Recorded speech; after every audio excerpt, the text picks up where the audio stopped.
Minutes. Victims' families making their plea today for a tougher sentence in the James Ray trial. Last week, a jury convicted the self-help guru of negligent homicide for the deaths of 3 people during his sweat lodge ceremony in 2009.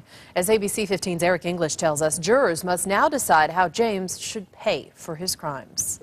Attorneys spent the morning hashing out exactly what criteria would add up to aggravated circumstances surrounding the victim's death and would call for those stiffer penalties. Then the jury was seated once again and testimony began in the second phase of the trial. The jury will now have to decide if the deaths of Kirby Brown, James Shore, and Liz Newman were influenced by their relationship with the self-help guru. The jury will have to decide first, if the 3 deaths resulted in emotional harm to the victims' families. Second, if James Ray committed the crime while in a unique position of trust with the victims. And third, if he was in a position to gain financially or receive money from those victims. Several witnesses were set to be called, but it was later whittled down to just a few. They were family members of those who had died during the sweat lodge ceremony. The wife of James Shore tearfully recalled telling her children that their father was dead.